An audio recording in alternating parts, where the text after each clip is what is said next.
ზოგიერთი კვლევის მიხედვით მაგნიტური ქარიშხლის დროს სისხლის შესქელება იმატებს. თუ ჯანმრთელი ადამიანისთვის ეს სრულად უსაფრთხოა, გულსის ძარღვთა დაავადებების რისკის ქვეშ მყოფთათვის ინსულტის ან გულის შეტევის მაპროვოცირებელი შეიძლება გახდეს. სტატისტიკის მიხედვით სასწრაფო დახმარების გამოძახების რაოდენობა ძლიერი მაგნიტური ქარიშხლის პერიოდში უფრო იზრდება.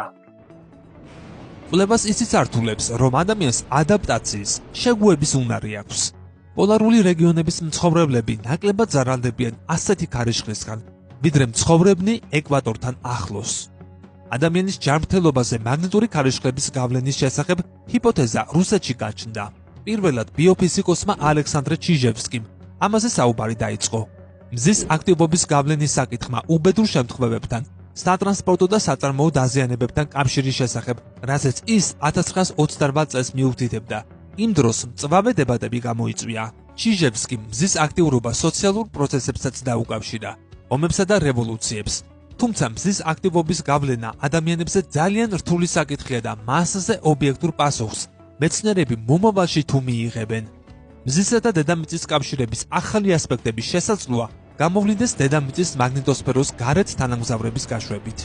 რა გვიცავს მაგნიტური ქარების მკვლელი ეფექტისგან? პლანეტური მასშტაბის ძალოვანი დამცავებელი მეცნიერულ ფანტასტიკას გავს, თუმცა დედამიწის ახლოს სივრცის მკვლევარებმა NASA-დან სწორედ ასეთი ველი აღმოაჩინეს, რომელიც ბუნებრივი პროცესებით აჩხარებულ ვან ალენის სარტყლებიდან მომავალ მაღალი ენერგიის ელექტრონებს, ანუ ატომებს აკავებს. ეს ერთგვარი ფარია, რომელიც მკვლელი ელექტრონებისგან გვიცავს.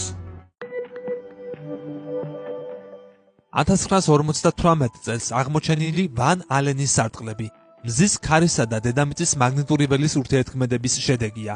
მათი ზომები მზის ქარის ინტენსიურობის მიხედვით მუდმივად იცვლება, ხოლო ძლიერი მზიური ამოფრქვევების დროს იმდენად იწელებიან, რომ მომაკვდინებელი რადიაცია დაბალ ორბიტაზე მდებარე თანამგზავრებამდეც კი აღწევს. დედამიწის გარშემო ორი ასეთი სარტყელია. მესამე კი მზის მაქსიმალური აქტივობის დროს ჩნდება. მესამე სარტყელი გაჩნდა და ისევ გაქრა. სქელი რგოლი 650-დან 9650 კილომეტრამდე სიმაღლეზე მდებარეობს, ხოლო გარე რგოლი 13500-დან 58000 კილომეტრამდე დედამიწის ზედაპირიდან. ახალი მონაცემები გადმოცემული ტყუპი აპარატების RBSP-ის მიერ იმაზე მიუთითებს, რომ ეს დამცავი ფარი პლაზმოსფეროში მდებარეობს, შედარებით ნელი იონიზირებული ნაწილაკებისგან შემდგარ ღრუბელში. პლაზმოსფერო დაახლოებით 965 კილომეტრის სიმაღლეზე იწყება და ნაწილობრივ ვან ალენის გარე ფენასაც ფარავს. ამ ორ სარტყელს შორის არსებული შუალედის ბუნება ამ მომენტამდე გაურკვეველი რჩებოდა.